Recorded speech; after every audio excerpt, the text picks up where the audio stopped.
अस्सलाम वालेकुम नाज़रीन, आप देख रहे हैं न्यूज़ टॉक। मैं हूं यशवीन जमाल। नाज़रीन, क्या हुकूमत और पीटीआई के माबैन डायलॉग में डेडलॉक है और इस डेडलॉक की वजह क्या मुज़ाकराती कमेटी का बानी पीटीआई इमरान खान से मुलाकात का ना होना है, और क्या अब डायलॉग मजीद आगे नहीं बढ़ सकते और इस मरहले पर ख़त्म हो चुके हैं। आज रियाला जेल में इमरान खान से पीटीआई की क़यादत की मुलाकात हुई, जिसमें पीटीआई चेयरमैन बैरिस्टर गौहर अली खान और शेर अफजल मरवत और दीगर ने भी उनसे मुलाकात की। इस मुलाकात में बानी पीटीआई इमरान खान ने मुज़ाकराती कमेटी के साथ एक और नशिस्त को अहम करार दिया है और ऐसा ना होने की सूरत में अपनी हतमी राय सुनाते हुए मुज़ाकरात के मुस्तकबिल के हवाले से भी बता दिया है। अलबत्ता इमरान खान ने दो बुनियादी मुतालबात तहरीरी तौर पर हुकूमती मुज़ाकराती कमेटी के रूबरू पेश करने की मंजूरी दे दी है, जिसका ऐलान बैरिस्टर गौहर ने मीडिया पर किया है।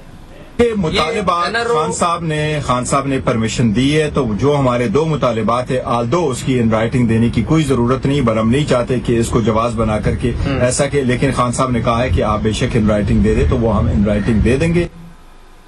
जहां एक जानिब बानी पीटीआई ने मुतालबात तहरीरी शक्ल में हुकूमत को पेश करने की मंजूरी दे दी है, वहीं डायलॉग में डेडलॉक की वजह मुज़ाकराती कमेटी से मुलाकात होने को करार देते हुए इस बात का इंदिया दिया है कि अगर उनकी मुलाकात ना करवाई गई तो पीटीआई हुकूमत से जारी मुज़ाकरात को ख़त्म कर दे। जहां पीटीआई डेडलॉक की वजह कमेटी की मुलाकात ना करवाने को करार दे रही है, वहीं हुकूमत इस डेडलॉक की वजह इमरान खान के एक्स से होने वाली पोस्ट को करार दे रही है, जिसमें इमरान खान की जानिब से एक बार फिर इदारे के सरबराह पर तनकीद सामने आई है। बानी पीटीआई की इस पोस्ट पर हुकूमती तनकीद को तो हम देख रहे हैं, जो वो हो रही है वो समझ में आती है, लेकिन खुद पीटीआई की क़यादत भी उनकी इस पोस्ट पर तनकीद करते हुए नजर आ रही है और मुज़ाकरात के लिए उसको नॉन स्टार्टर भी करार दे रही है। पाकिस्तान तहरीक इंसाफ के रहनुमा शेर अफजल मरवत का कहना है कि मुज़ाकरात में डेडलॉक की असल वजह इमरान खान की जानिब से की जाने वाली ट्वीट है। अगर पीटीआई की क़यादत की तस्लीम कर रही है कि मुज़ाकरात में तातुल बानी पीटीआई की ट्वीट की वजह से आया है, तो फिर हुकूमत को मुज़ाकरात ख़त्म करने की धमकी क्यों दे रही है। साहिबजादा हामिद रज़ा का कहना है कि अगर 24 घंटों के अंदर अंदर मुज़ाकराती कमेटी की मुलाकात ना करवाई गई तो मुज़ाकरात को ख़त्म समझा जाए। आप लोग हामिद रज़ा साहब से मुज़ाकरात ख़त्म करने की बात नहीं कर रहे, बल्कि मुज़ाकरात की नाकामी की सूरत में पीटीआई का अगला लाहे अमल भी दे रहे हैं। उनका कहना है कि मुज़ाकरात ख़त्म होने के बाद हम एक बार फिर सड़कों पर निकलेंगे और पहले से ज़्यादा शिद्दत से निकलेंगे और इस बार हुकूमत को गोली चलाने का मौका भी नहीं मिलेगा। शायद पाकिस्तान तहरीक इंसाफ का ये दो धारी तलवार जैसा रवैया है, जिसके सबब हुकूमत बहुत मोहतात अंदाज में मुज़ाकरात को आगे बढ़ाना चाहती है और इसीलिए पीटीआई से मुज़ाकरात तहरीरी तौर पर मांगने के लिए बज़िद है। मुस्लिम लीग नून के रहनुमा बैरिस्टर अकील मलिक ने हुकूमत की जानिब से तहरीरी तौर पर मुतालबात की शर्त आयद किए जाने की वजह बताते हुए कहा है कि हम इसलिए इनसे तहरीरी तौर पर मुतालबात मांग रहे हैं ताकि ये अपनी बात पर यू टर्न ना ले सके। उनका मजीद कहना है कि पीटीआई की जानिब से मुतालबात पेश अगर किए गए तो सबसे पहला मुतालबा बानी पीटीआई की रिहाई का ही होगा। जी, अब हुकूमत और पीटीआई की जानिब से जिस तरह के बयानात और इल्ज़ामात सामने आ रहे हैं, उससे लगता यही है कि जिन मुज़ाकरात की शुरुआत एक खुशगवार माहौल में हुई थी, वो अब गर्द आलूद माहौल में इख्तिताम पजीर होने वाले हैं। लेकिन हुकूमत और पीटीआई को ये बात समझनी चाहिए कि अगर निज़ाम चलाना है तो डेडलॉक के बजाय डायलॉग को ही अपनाना होगा। बात करेंगे कि मामला जो है वो किस करवट बैठेंगे या क्या रुख इख्तियार करेंगे। पाकिस्तान तहरीक इंसाफ की एक तरफ जो दी हुई डेडलॉक है, डेडलाइन है, वो एग्जॉस्ट हो गई है, दूसरी तरफ इमरान खान साहब इन प्रिंसिपल ये बात मान गए हैं। लेकिन सवाल यहाँ पर यह भी है कि खुद अगर मान गए हैं तो मुज़ाकराती कमेटी से मुलाकात का इंतजार कर लेते। बैरिस्टर गौहर के थ्रू ऐलान करवाया है, तो क्या इससे मजीद कंफ्यूजन नहीं फैलेगी। इन सभी इशूज़ पे बात करेंगे। हमारे साथ पाकिस्तान मुस्लिम लीग नवाज के सीनियर रहनुमा अली गौहर बलोच साहब मौजूद हैं। बहुत शुक्रिया सर आपका, आपके वक्त के लिए। सीनियर रहनुमा पाकिस्तान तहरीक इंसाफ के अजहर सिद्दीक साहब ने हमें ज्वाइन किया है और सीनियर रहनुमा पाकिस्तान पीपल्स पार्टी के रजा हारून साहब भी हमारे साथ मौजूद है। मैं अजहर सिद्दीक साहब सर आपसे गुफ्तगू का आगाज़ कर लूँ। एक तरफ जहाँ पहले ये डिबेट होती रही कि जो भी मुतालबात हैं आपके, जब आप वो मीटिंग्स के अंदर कह रहे हैं, मीडिया पर आकर कह रहे हैं, तो तहरीरी तौर पर देने में क्या कबाहत है। अब इसके अंदर दो बातें, एक तो पहले हुकूमत का जो मौक़िफ़ है उसको रिस्पॉन्ड कर दीजिएगा। वो ये कहते हैं कि आप लोग तहरीरी तौर पर इसलिए नहीं दे रहे कि जो कुछ आप लोग लोगों के सामने कह रहे हैं वो कुछ और है, पसे पर्दा आपके मुतालबात कुछ और हैं। बैरिस्टर अकील की बात आपने सुन ली, वो कहते हैं सबसे पहला मुतालबा है इमरान खान की अपनी रिहाई, और ये लिख के इसलिए नहीं देना चाहते। अच्छा, कभी कुराना सनाउल्लाह साहब की तरफ से चीज़न पॉलिटिशियन की तरफ से आती है तो मुझे कुछ समझ आती है कि वकील साहब जो बात कर रहे हैं ना, वो बहरहाल अभी सियासत के दाव पेज सीख रहे हैं। हम में से कई लोग सीख रहे हैं जो सियासत के दाव पेज हैं। हाँ। देखिए, बात बड़ी बातें कुछ होती है सियासी बातें। सियासी बातें सियासत के हवाले से है। कई दफा टीवी पे बैठकर जो बातें कह रही होती है वो लाजमी तो नहीं होती है, वो तो हालात और वाकयात के मुताबिक कही जाती हैं। उसका मतलब ये नहीं होता कि पॉलिसी स्टेटमेंट है। पॉलिसी स्टेटमेंट देनी है वो इमरान खान साहब ने देनी है। इमरान खान से ट्विटर हैंडल से आ गया, अब मुज़ाकराती टीम का भी आ गया, सारी बातें आ गई और कह दिया गया कि तहरीरी तौर पर देना है तो मुज़ाकरात के लिए इमरान खान साहब से मुलाकात जरूरी है। मुज़ाकराती टीम को आज तक मिलने नहीं दिया। वजह क्या है कि हुकूमत वक्त का एक्सेस कोई नहीं है, एस्टैब्लिशमेंट जब तक नहीं चाहेगी उस वक्त एक्सेस नहीं दिया जाएगा, और ये हकीकत है। मैं ऐसी बातों को मैं भी मिलने जाता हूँ, इमरान खान साहब से कोर्टों से इजाजत लेनी पड़ती है और कहाँ क्या देखना पड़ता है, वो बड़ी एक लंबी कहानी है। चले, आपने वैसे राणा साहब का कहा कि उनकी बात होती तो अलग बात थी, ये दाव पेच सीख रहे हैं, उन्हीं का बयान आपके सामने रख देती हूँ। राणा साहब ये कह रहे हैं कि पहले भी मुलाकातें हम ही ने कराई हैं, आगे भी हम ही कराएंगे, कोई एस्टैब्लिशमेंट का कोई रोल नहीं है इसमें। देखे ना, वो करवा देते ना, यानी 3 दिन 4 दिन तो गुजर गए, मुलाकातें कराई, तो अल्टीमेटली जो है फिर पार्टी लीडरशिप चेयरमैन गौर साहब गए तो उन्होंने कहा जी हालांकि तहरीरी देने की जरूरत नहीं है, मिसाके पाकिस्तान अगर कोई करना है, मिसाके जमहूरियत जब हुआ था तो क्या इस तरह एक्सचेंज होती थी? वो तो अल्टीमेटली जब एक एग्रीमेंट अराइव होगा सारा कौम के सामने आ जाएगा। और दूसरी बात है, कोई फायदा नहीं लेना, अगर इस तरह के मुज़ाकरात करने होते तो केस बनाने से पहले थे, जब पहले कहा गया मुल्क से बाहर चले जाए, आगे पीछे हो जाए, उन सब चीजों। हम क्या चाहते हैं? हम चाहते हैं कि हमारे ऊपर एक इल्जाम था कि हम गुफ्तो-शीरीन नहीं करते हैं, वो सारा कार्ड आपके सामने, हम बिल्कुल गुफ्तो-शीरीन के लिए तैयार है, और पूरी दुनिया में जगसाई इनकी हो रही है, हमारी नहीं हो रही। हमने वो भी अपने ऊपर ले लिया। चलिए, तहरीरी वाली बात के ऊपर भी मैं मजीद आपसे बात करती हूँ। एक और भी बयान आए बैरिस्टर गौहर का उसके हवाले से, लेकिन इस वक्त जो मामला है ना वो सिर्फ यही लग रहा है अली गौहर बलोच साहब कि आप दोनों पार्टीज जो है वो टेबल पर इसलिए बैठे हैं कि ये कह सकें कि देखें जी हम तो इनसे बात करने के लिए बैठ गए थे, लेकिन इन्हीं की नीयत ठीक नहीं थी, यही बातचीत नहीं करना चाहते थे। इस वक्त जो माहौल लग रहा है उससे ये लग रहा है कि जो अच्छे माहौल में आगाज हुआ था मुज़ाकरात का, वो अब शायद बहुत अच्छे माहौल में खत्म नहीं होगा और जल्दी खत्म हो जाएगा ये सारा सिलसिला। अली गौहर बलोच साहब, आप मौजूद हैं सर?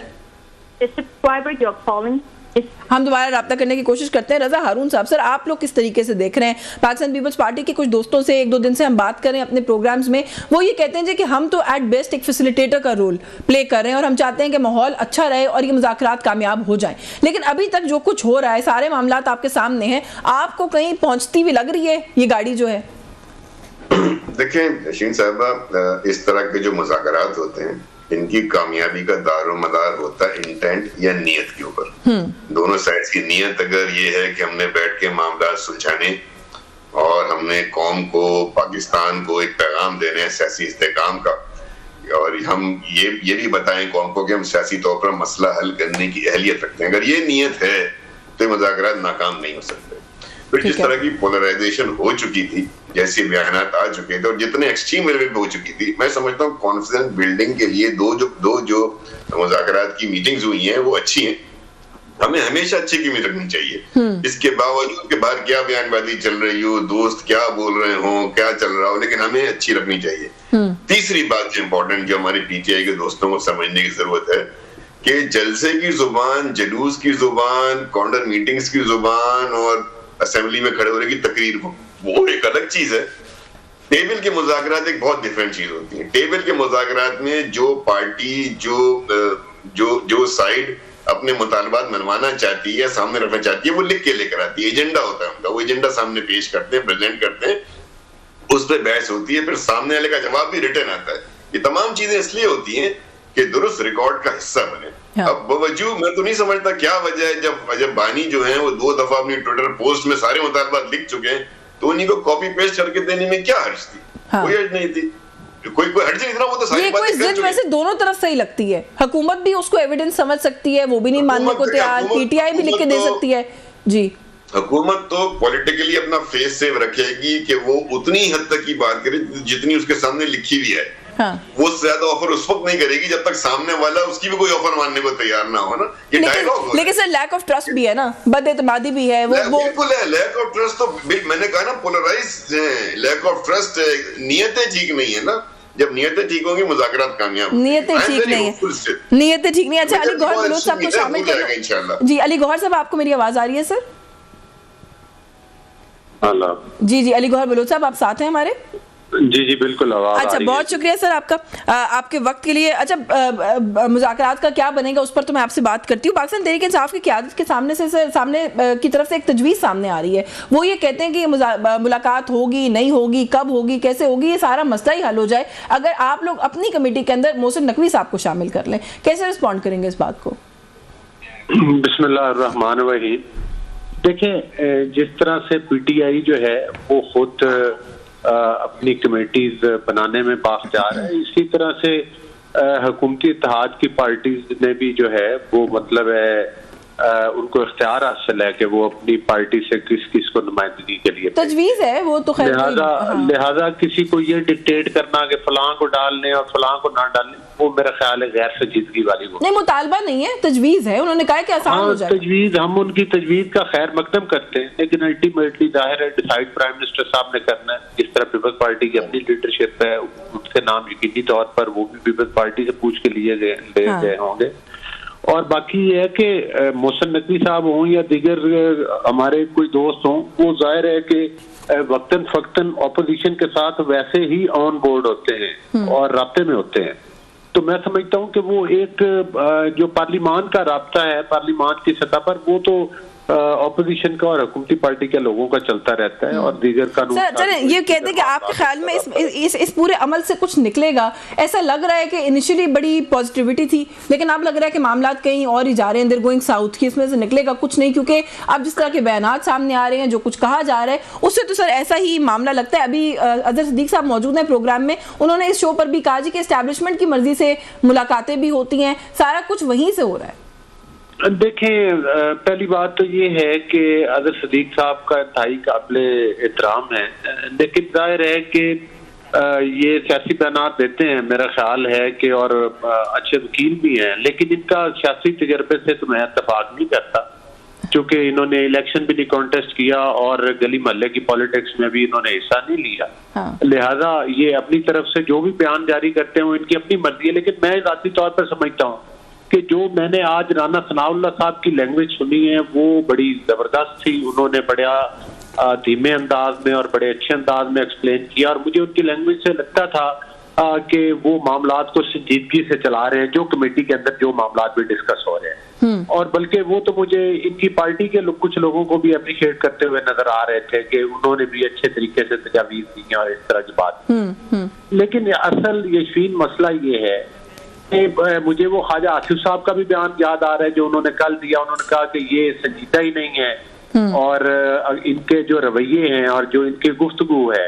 उससे तो नहीं लगता कि ये जो मुज़ाकरात है ये कामयाबी की तरफ से। लेकिन आप लोगों का रवैया और गुफ्तगू जरूर अच्छा है, रवैया और गुफ्तगू सर जरूर अच्छा है, बहुत अच्छा है, मस्बत है, लेकिन अमल नहीं है ना सर उसके साथ। राना सनाउल्लाह साहब अच्छी गुफ्तगू के साथ ही कहते हैं कि स्पीकर अभी मौजूद नहीं है, मुलाकात इसलिए नहीं हुई। अब उस कमेटी की मुलाकात का स्पीकर से क्या ताल्लुक है सर? देखें, बात ये नहीं है, बात ये है, पहली बात तो ये है कि एक तरफ ये मुज़ाकरात कर रहे हैं, दूसरी तरफ बानी पीटीआई की तरफ से ट्वीट्स जो आ रही हैं वो जरा मुलाहिजा करें कि उसकी जुबान क्या है और उनके गुफ्तगू क्या है और उनका तरीकाकार क्या है। ठीक है, देखिए इसमें तो कोई दूसरी राय नहीं है कि अगर कोई इन मुज़ाकरात के कामयाब होने के नतीजे में कोई अगर रिलीफ मिलना है तो वो इन्हीं को मिलना है और इनकी पार्टी को मिलना है, तो लिहाजा इनको तो ज्यादा संजीदगी दिखानी चाहिए। असल में ये है कि मेरा ख्याल है कि ये वक्त गेन कर रहे हैं और इनका मकसद जो है वो इनकी इवन क़यादत का मकसद भी जो है वो मुज़ाकरात की कामयाबी की तरफ नहीं है।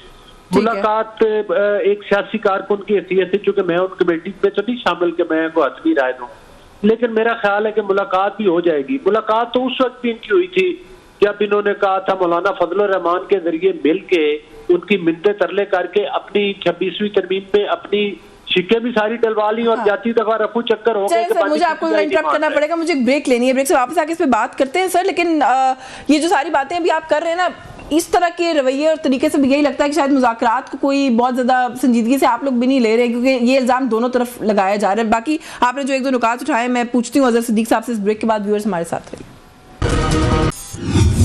जी वेलकम बैक नाज़रीन। ब्रेक पर जाने से पहले जो गुफ्तगू हो रही थी मुज़ाकरात के हवाले से, अली गौहर बलोच साहब की गुफ्तगू आपने सुनी, अजहर सिद्दीक साहब, ये जो बात आप लोग जब करते हैं ना कि एस्टैब्लिशमेंट से पूछेंगे, उनकी इजाज़त से होगा मुलाकात या बाकी सारा मामला वो कर रहे हैं, तो हुकूमत सर अब वापस जवाब में तनकीद कर रही है। सेनेटर इरफान सिद्दीकी साहब कहते हैं कि हमारे दरवाजे पर खड़े होते हैं, झांकते दूसरी तरफ है। ऐसा आप लोग क्यों करते हैं? अगर हम 2-3 महीने की हुकूमत है, लेजिटिमेट नहीं है, तो मुज़ाकरात के लिए आए क्यों फिर आप?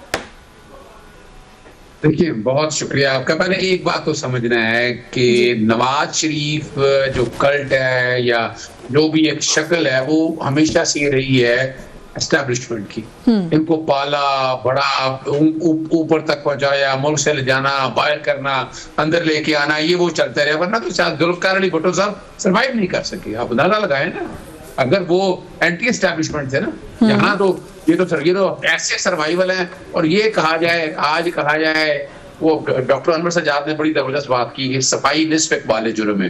तो ये मानना चाहिए ना उनको कि पिछले 2.5-3 सालों से एस्टैब्लिशमेंट की जितनी जबरदस्त खिदमत ये की है, इसलिए अर्दली वगैरह की इस तरह की बातें कह देगी, मैं तो नहीं दोहराना चाहता हूं। साहब वैसे अपनी इस्तिताअत के मुताबिक अपने अपने दौरे हुकूमत ने सभी ने की है, आप लोगों की क़यादत ने तो एतराफ भी किया है कि उन्होंने की है। नहीं, फर्क है ना, हमने जाकर किसी की मिन्नत तरले नहीं की एस्टैब्लिशमेंट। हम एस्टैब्लिशमेंट के साथ जमात क्या बात करना चाह रहे हैं कि वो अपना उतना काम करे, सियासत से पीछे हट जाए। उनका काम नहीं है सियासत में आना। अभी तो हालत ये देखे ना, पाकिस्तानी तारीख में इस वक्त हर इदारा, हर जगह पर उन्हीं के लोग नजर आ रहे हैं। आप देखिए, मुझे आपको फिर इंटरप्ट करना पड़ा सर माजिद के साथ। आप लोगों ने पिछले 1 साल में इस बात पर जिद लगाई हुई थी, मैं ये लफ्ज इस्तेमाल करूंगी, कि आप लोग बात ही एस्टैब्लिशमेंट से करेंगे। अब आप कहते हैं हम उनको सियासत से दूर रखना चाहते हैं। नहीं, वो एस्टैब्लिशमेंट से बात इसीलिए तो करनी है, और क्या करनी है कि उनका काम सियासत से दूर रहना है। और अभी भी हम वोट को इज्जतों का नारा लगाया, अगर ये ऐसा कर दे, असल में सियासत समझना आसान काम नहीं है। पाकिस्तान में सियासत थोड़ा है। पाकिस्तान में तो ये करते हैं, जो गेट नंबर 4 के आसपास फिरते लोग हैं वही सामने आ जाते हैं, वही हुकूमत।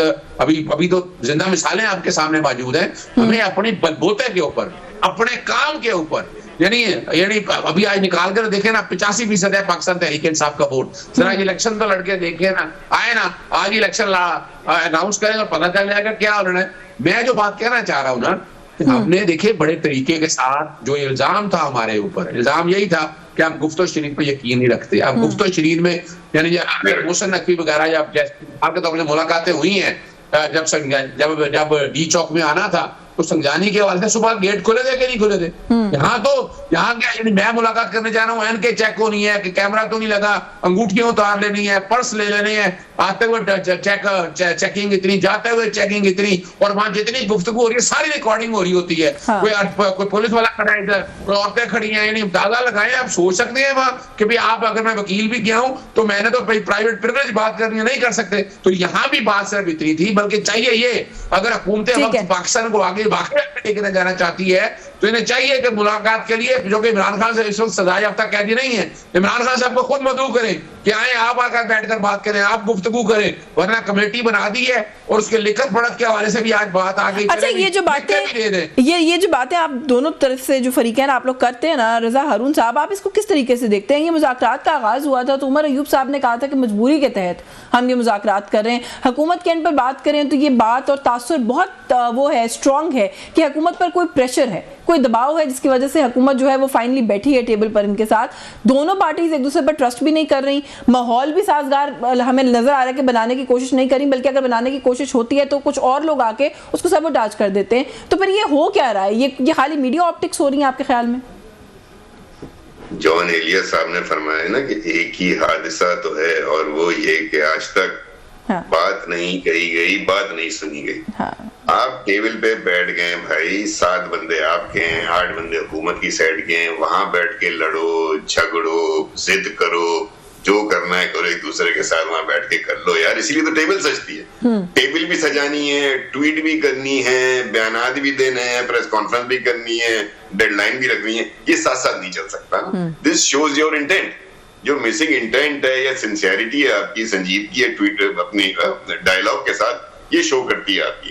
आप जहां जाकर के भरपूर बहस करें ना, जब अपने टेबल सजा लिए, तो मैं समझता हूं कि आपको हुकूमत के इन पर भी सर कोई लैक ऑफ इंटेंट लगती है? नहीं, देखे ना, हुकूमत तो इस वक्त इनकी दरखास्त में मुज़ाकरात किए बैठी हुई है ना, बैठ गई। इन्होंने कहा बैठ जाए, बैठ गया। अब वो कह रही है हम अपनी डिमांड लिख कर दे दें। ये इनको चाहिए कि उनका, अगर चले, मैं कहता हूं हुकूमत ब्लफ कर रही है, ब्लफ कॉल कर दें। चले, मेरा ख्याल है ब्लफ कॉल हो जाएगा, बिकॉज़ इमरान खान साहब ने कह दिया है, इमरान खान साहब ने कह दिया है कि लिख कर दे दें, तो हो सकता है कि जी आप उनको लिख कर। अच्छा, इसमें कहीं ये नहीं होता मुज़ाकरात में कि आपने एक दफा लिख के दे दिया तो अगली मीटिंग में आप उस पर इजाफा नहीं कर सकते। बिल्कुल कर सकते हैं। हाँ। आज आपके दो मुतालबात हैं, अगली में आप 3 और यानी कि आप कह रहे हैं कि अच्छी मूव है, बानी पीटीआई अगर मान गए लिख के देने के लिए तो अच्छा किया, लेकिन आपने कहा ना कि आप कुछ देना। अभी तो इश्यू ये है कि आप हुकूमत से ही नहीं पूछती आप होमवर्क क्या कर रहे हैं, वो बोलेंगे हमें दिया ही नहीं है, हम क्या करें। अच्छा सर, जहां एक पीटीआई के साथ मसला है वो तो है, पाकिस्तान पीपल्स पार्टी के साथ भी हुकूमत के कोई मामला ठीक तो नहीं लग रहे। आपने कहा कि मुज़ाकरात का मेज सजाएं, उस पर बैठे बातचीत करें, आप लोग भी सर कोई मेज सजाने के बारे में सोच रहे हैं? बिकॉज स्टेटमेंट्स तो आप लोगों की तरफ से भी बड़ी सख्त आ रही हैं। यशवीन कमेटी बनी हुई है, मरकजी लेवल पे भी सूबाई लेवल पे उनके मुज़ाकरात हो रहे हैं। मरकजी लेवल पे सीनियर मोस्ट खुर्शीद शाह साहब, राजा परवेज अशरफ साहब और नवेद कमर साहब हैं, वहां से इसाक डार साहब उनकी टीमें बनी हुई है। शिकायत ये है या वो गुजारिश ये है उनसे कि भाई आपने एक तहरीरी मुआहिदा किया था जब ये गवर्नमेंट्स बन रही थी पंजाब की और खासतौर वफाक की, तो उन मुआहिदे पे अमल दरामद किया जाए। दूसरी जो बहुत इंपॉर्टेंट बात है कि पॉलिटिकल फैसले, पार्लिमानी फैसले, लेजिस्लेटिव फैसले जो कि अहम कौमी नौयत के हैं, उसमें आप हमारी क़यादत को ऑन बोर्ड नहीं ले रहे। तो ये बहुत सीरियस किस्म के मामला हैं, लेकिन उसमें कमेटी बनी है, वो बेहतर आपके नहीं। आप तो बहुत ही अच्छे से अंदाज में, बड़े मध्यम अंदाज में बात कर रहे हैं। नदीम अफजल चंद साहब जो है वो कहते हैं जी कि पाकिस्तान पीपल्स पार्टी नए इत्तेहादियों के साथ अपनी हुकूमत बनाने के बारे में सोच सकती है। हाँ, सोचने पर तो पाबंदी नहीं है, सोच सकती है। ऑफ कोर्स पार्लियामेंट में जश्न parliament is a number game ना। इस वक्त जो पार्लियामेंट में कोई भी पार्टी एब्सोल्यूट मेजॉरिटी के साथ नहीं है, तो नए इत्तेहादी में पीटीआई वाले होंगे सर, क्योंकि और तो कोई ऑप्शन नहीं मुझे नजर आती। फिर पीटीआई वाले अपना रूठना तो बंद करें ना, हर बात पे रूठ के बैठ जाते हैं, हर बात पे बस दुपट्टा यूं करके साइड में हो जाते हैं। रूठना बंद करें तो इनसे कोई बात नहीं, किसी से बात नहीं। तो बिल्कुल ठीक है, तो आप उनके रूठने की वजह से आपको लगता है कि शायद ये मामला जो है वो खटाई में पड़ सकते हैं। अच्छा, अली गौहर बलोच साहब, सर जो अभी तक की सारी सिचुएशन है, इमरान खान साहब की तरफ से अभी बैरिस्टर गौहर ने यह ऐलान किया है कि उन्होंने कहा है कि तहरीरी तौर पर लिख कर दे दिया जाए, तो आप इसको एक पॉजिटिव स्टेप समझ रहे हैं? आप समझ रहे हैं कि वो जो डेड लॉक को लेकर बहुत बातचीत हो रही थी वो अब खत्म हो गया या हो जाएगा?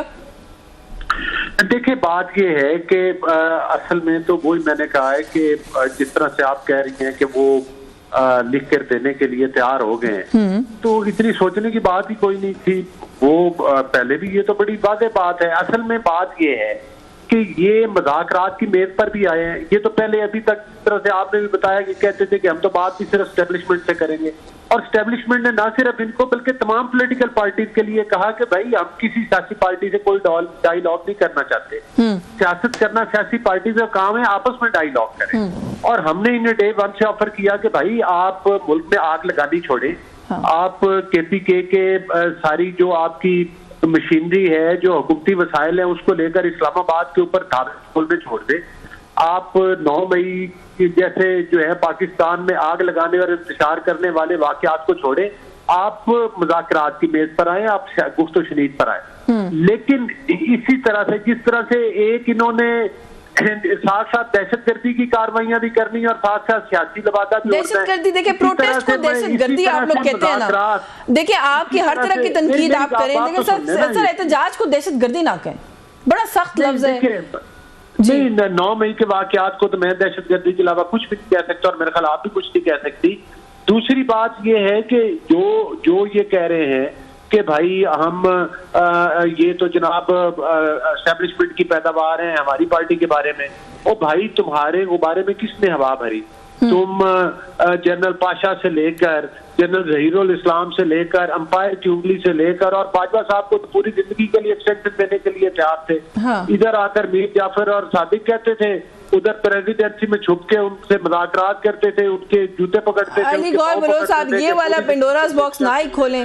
बहुत सारे जनरलों के नाम फिर आपकी आदत में लेती थी। साहब ने जो बात की है, मैं इनको आईना दिखा रहा हूँ कि ये कितने जमहूरी पार्टी। चलिए, आप उनको आईना ना दिखाएं, आप एक मेरे छोटे से सवाल का जवाब दे दें। आपको नहीं लगता सर कि vis a vis PTI and now People's Party also आप लोग बड़ा कैजुअल ले रहे हैं पूरी सिचुएशन को? आप लोग वो जो असल प्रेशर है वो समझ नहीं रहे कि वो क्या है। जब पीटीआई कहती है कि हम इससे ज्यादा भरपूर शिद्दत से एहतजाज करेंगे अगर ये मुज़ाकरात नाकाम हुए, फिर पीपल्स पार्टी का जो मौकफ है, बैरिस्टर अकील कहते हैं जी पीपल्स पार्टी अलग होगी और हुकूमत गिर जाएगी, ये कहने की बातें, इस तरह के बयानात आपकी लीडरशिप की तरफ से आएंगे तो ये डैमेजिंग हो सकता है। आप लोगों को समझ नहीं आ रहा? नहीं, देखें यशवीन, बड़ी क्लियर बात है कि अगर तो ये मुज़ाकरात करें और संजीदगी के साथ करें, सियासी रास्ते हमेशा पुख्त शनीद से निकलते हैं। लेकिन अगर इनके रवैये ये रहे कि ये मुल्क के ऊपर यरगार करते रहे, एहतजाज और अमन हो हम करवाने के लिए तैयार है, ये कभी 26 तारीख के वाकयात कर देते हैं, कभी 9 मई मुल्क में दोहरा देते हैं, और जब इनका वजीर आला की जुबान की हो कि वो कहे कि गोली का जवाब गोली से देंगे, हम सर पे कफन बांध कर आ रहे हैं, वापस जाएं या ना जाएं, इन बातों से क्या नतीजा निकलता है? और जब भी वो गुफ्तगू करते हैं खवातीन के बारे में, जिस तरह से वो अपनी जुबान इस्तेमाल करते हैं, वो किसी से ढकी छुपी हुई नहीं। तो ये चीजें इस तरह से नहीं है। कल तक खुद इनका लीडर कहता रहा कि आर्मी चीफ कौम का बाप होता है, आज उसको कहते हैं कि नहीं जनाब आप शायद किसी और को पता नहीं क्या कहते हो। बस ये फिर वही डिस्कशन है जो खोलेंगे सर, तो बहुत सारे बयानात आप लोगों के और आपकी लीडरशिप के भी निकलेंगे। मेरा ख्याल है कि जब जिसको जैसे सूट किया आप लोगों ने एस्टैब्लिशमेंट और वो जो लीडरशिप है एस्टैब्लिशमेंट की उसको उसके बारे में बयानात दिए हैं। अजहर सिद्दीक साहब की तरफ जरा जाऊं, अगर ये एक बात अभी अली गौहर साहब ने अपने पिछले कॉमेंट में कही थी सर, और ये एक तासुर भी अब बन रहा है कि जहां पर ये बात आ रही है ना कि मुज़ाकरात नाकाम हो गए, ख्वाजा आसिफ साहब ने भी बल्कि स्टेटमेंट दी है कि जो पोस्ट आई है एक्स के ऊपर इमरान खान साहब की, उसके बाद मुज़ाकरात नाकाम ही हैं, उनकी कामयाबी अब उसके बाद मतलब ये वैसे अब बिला वजह की बातें रह गई हैं। अच्छा देखिए, अब आपने बात कर लिया तो मुझे अब बात करनी पड़ेगी, एक बात बहुत जरूरी है। पहले तो तारीखी तौर पर समझिएगा कि एस्टैब्लिशमेंट के साथ 21 साल लगे इमरान खान को एस्टैब्लिशमेंट को इक़्तिदार में लाने के लिए। ये कहते हैं ना 21 साल, और ये 1 महीने के अंदर 8 फरवरी को ये हुकूमत 17 सीटें से, ये होती है एस्टैब्लिशमेंट लाके लाने वाली। इमरान खान के लिए इतना वक्त, और इनके लिए दिन भी नहीं, 1 हफ्ते के अंदर अंदर पकड़ के इनकी हुकूमत बना दी। इसको कहते हैं एस्टैब्लिशमेंट को लाना। ये तारीखी तौर पर बात है, मैं कर रहा हूं आपकी। और फिर अब कमाल बात है, हम 2018 में आए, अप्रैल 2019 में ख्वाजा आसिफ कहते हैं जनरल आसिफ से, जनरल फैज और जनरल बाजवा से रब्ता हो गया था। फिर हमने देखा उसी साल नवंबर के अंदर नवाज शरीफ डील करके इस मुल्क से बाहर चले गए। ये होती है एस्टैब्लिशमेंट, जो एस्टैब्लिशमेंट गले में बैठकर साथ लेकर चलती है, पांव पे पांव रखकर चलती है। फिर उसके बाद एक्सटेंशन भी कराई, हमने थोड़ा कराई है। और दूसरी जो बात है ना, एक बात और मान गए हैं, प्यार मोहब्बत में करते हैं। वैसे तो इनकी बातें सुन के वही लगता है जैसे टेप ही चल रही होती है, वही दोहराते हैं। एक बात कह गई उन्होंने, एस्टैब्लिशमेंट ने कह दिया कि हम कोई मुज़ाकरा, किसने कहा है? डीजीआईएस को एस्टैब्लिशमेंट कह रहे हैं खुद आकर, मैंने तो नहीं कहा, इन्होंने इस प्रोग्राम के अंदर बैठकर ये बात कही है, उन्होंने दोहराया ना आकर। यानी इसका मतलब क्या है, खुद मान रहे हैं भाई हम तो एस्टैब्लिशमेंट समझते हैं कि एस्टैब्लिशमेंट में ठीक है, कुछ फौज के कुछ लोग बैठे हैं, कुछ सिविल ब्यूरोक्रेसी है। बात आ जाती है जो मैंने अली साहब को कही थी, आपके साथ भी वही गुजारिश है सर कि आप लोगों को जहां जहां जैसे जैसे किया आप लोगों ने किया। आपने कहा कि 2018 में जब हम आए, सर ये जुमला ये नहीं है, जुमला ये कि 2018 में जब हम लाए गए तब भी सर यही हार्श रियलिटी थी इस मुल्क की सियासत की, आज भी यही हार्श रियलिटी है इस मुल्क की सियासत की। नहीं, मैंने फर्क बताया ना कि 21 साल इमरान खान को एस्टैब्लिशमेंट नहीं लाई थी, अवाम लेकर आई थी, यही फर्क है। इसीलिए 8 महीने पर एस्टैब्लिशमेंट को उसको उतारने की फिक्र शुरू हो गई, और उसके बाद जो साजिश की इस मुल्क के साथ सारा कुछ सामने है, यही फर्क है। और वही फर्क है। सर मुझे ये बता दें, इतनी अग्रेसिव ट्वीट क्यों की है इमरान खान साहब ने, जब एक तरफ मुज़ाकरात हो रहे हैं? आज तो क्या कंसर्न है इनका, क्या ताल्लुक है ट्वीटर पे? एक बंदा अपना इजहार कर रहा है, इजहार करने में इनको क्या मसला है? सर कोई सीबीएम भी कोई चीज होती है ना, कॉन्फिडेंस बिल्डिंग मेजर्स भी कोई चीज होते हैं, अपने रवैये टोन डाउन करने पड़ते हैं। इन्होंने फैसला करना है, जिस दिन मोहसिन नकवी आकर बैठेंगे या फैसल बेटा आकर बैठेंगे ना इस मुज़ाकराती कमेटी में, फिर समझ में आएगा कि हालात क्या है। और आएंगे, मैं आपको वक्त से पहले बता रहा हूँ। मेरे पास वक्त कम है, मैंने बाकी दोनों लोगों को भी शामिल करना है, लेकिन आप भी फिर उसी तरफ चले गए ना दोबारा कि आप भी ये कहते हैं कि एक तीसरा फरीक है उसको शामिल करें, तभी मुज़ाकरात का। मैं ये बात नहीं कर रहा, इनके हाथ में कुछ नहीं है ना। मैं जो बात कहना चाह रहा हूं, अगर आप वाकई चाहती है ना इस मुल्क को आगे लेके जाने का, तो ये इफ एंड बट्स नहीं होने चाहिए थे, तहरीरी तौर पर नहीं। आप आगे इफ एंड बट्स की ज्यादा बात है ना, अजहर सिद्दीक साहब, रजा साहब ब्रीफली कमेंट कर दीजिएगा सर। वही अगेन बात संजीदगी की आ जाती है। राना सनाउल्लाह साहब ने कहा जी कि मुलाकात हो जाएगी मुज़ाकराती कमेटी की खान साहब से, क्या जल्दी है? अयाज सादिक साहब नहीं है मौजूद मुल्क में, इसलिए डिले हो गया। अयाज सादिक साहब की भी स्टेटमेंट आ गई है, वो कहते हैं जी मेरा वहां पे मौजूद होने का क्या ताल्लुक है इस मुलाकात से, और अगर मेरी कोई मामनत दरकार है तो मैं यहाँ बैठ के भी कर सकता हूँ। तो फिर सर ये तो फिर वही बात आ गई ना कि पीटीआई के एंड से तो जो कुछ है वो है, हुकूमत के एंड से भी मामलात उतने सीधे नहीं है जितने हुकूमत बताने की कोशिश कर रही है।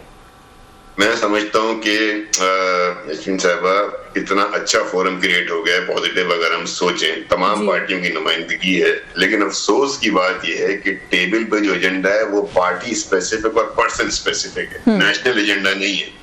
कौमी इश्यूज पे बात नहीं हो रही, इकोनॉमी में कोई डिमांड नहीं आई, अगला इलेक्शन कैसा होगा कोई तय नहीं कर रहा, उनमें सियासी इस्तेकाम ये एजेंडे भी नहीं है।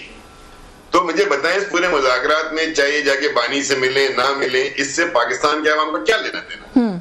किस बंदे के आप हक की बात कर रहे हैं? तो गवर्नमेंट को भी चाहिए कि वो भी अपना एक एजेंडा तय करे कि भाई आप 2 नुकात ला रहे हैं, हम ये 8-10 नुकात लेकर आए हैं। इस मुल्क के मसले हैं, टैक्सेशन का मसला है, इकोनॉमी का मसला है, बेरोजगारी है, दहशतगर्दी है, सरहदों पे जो हमारी हाउस पे बैठ के बात करेंगे। अच्छा रजा साहब, ये बहुत इंपॉर्टेंट पॉइंट और वक्त में बस बहुत कम है, अगर आप इजाजत दें मैं ब्रीफली इस पे अली साहब से कमेंट लूं। सर एक क्विक कमेंट कर दें, जो बात रजा साहब कर रहे हैं और दुरुस्त बात कर रहे हैं, जो एजेंडा है ना सर वो हुकूमत सेट करती है। आपकी हुकूमत के इंपॉर्टेंट तरीन वुज़रा दिन में 4-4 दफा प्रेस कॉन्फ्रेंसेस करते हैं, एजेंडा होता है इमरान खान से मुलाकात होगी नहीं होगी और इमरान खान, कोई और एजेंडा नहीं होता। तो आप लोग खुद इस मुल्क में जो डिस्कोर्स है उसको वहां लीड कर रहे हैं, रियल इश्यूज की तरफ नहीं लीड कर। जी अली गौहर साहब। जी आप सवाल मुझे समझ नहीं आई आपकी जी रजा साहब जो बात कर रहे हैं ना सर कि रियल इश्यूज पे बात नहीं हम लोग करते, हम लोग एक शख्स उसकी रिहाई उससे जुड़े मामलात पर बात करते हैं। सर ये मसला हुकूमत का भी तो है ना, आप लोग ये सारा डायलॉग और जो सारा डिस्कोर्स है वो उस तरफ लीड करते हैं। नहीं देखिए, हम तो डे 1 से यही कहते हैं कि आप सियासी पार्टी वाला तरीका अपनाएं और बातचीत की तरफ आए, लेकिन ये अलमिया ये है कि इन्होंने डे 1 से देखे ना 2013 के दरका में थे, उस वक्त असम्बली के जंगले तोड़े गए, पीटीवी पर हमला किया गया, हालांकि ये कहते थे कि हम रेड जोन में दाखिल नहीं होंगे, उस वक्त भी इन्होंने कहा था, लेकिन रेड जोन के अंदर दाखिल हुए। फिर एक दफा इन्होंने इस्लामाबाद के जब ग्रीन बेल्ट में आग लगाई थी, उस वक्त सुप्रीम कोर्ट के अंदर अंडरटेकिंग दी गई थी कि हम फलां जगह से आगे नहीं आएंगे, लेकिन ये रेड जोन के अंदर दाखिल हुए, इस्लामाबाद के ग्रीन बेल्ट में आग लगाई। इन्होंने कभी भी अपना तरीकेकार संजीदगी के साथ सियासी नहीं रखा। आज आप अंदाजा कर लें कि बानी पीटीआई खुद ट्वीट्स करवा रहा है अकाउंट से और ऊपर से मुज़ाकरात के लिए भी 4 टोटरू भेजे हुए हैं कि यार आप बातचीत करें। ये बातचीत तो हम इसलिए करते हैं कि शायद इनकी कुछ किबला दुरुस्त हो जाए। चले आप लोग मुज़ाकरात इसलिए करें कि शायद इनका किबला कोई दुरुस्त हो जाए। मुझे ब्रेक लेनी है सर, आपको इंटरप्ट करना पड़ेगा, सियासी धारे में आपको इंटरप्ट करना पड़ेगा, मुझे एक ब्रेक लेनी है, सियासी धारे में आ जाएं। आई डोंट नो, अगेन ये फिर एक डिबेटेबल पॉइंट है, पॉइंट टू डिबेट है, इस पर बात करती हूँ मैं इस ब्रेक के बाद, क्योंकि एक ऐसी पार्टी जो कि पार्लियामेंट में सिंगल लार्जेस्ट पार्टी है, उसके लिए अगर आप ये कहते हैं कि आप उसको सियासी धारे में ला रहे हैं तो अगेन फिर बात जो है वो समझ में नहीं आती, मजीद उससे कंफ्यूजन होती है। एक ब्रेक का वक्त हो रहा है, हमारे साथ रहिए।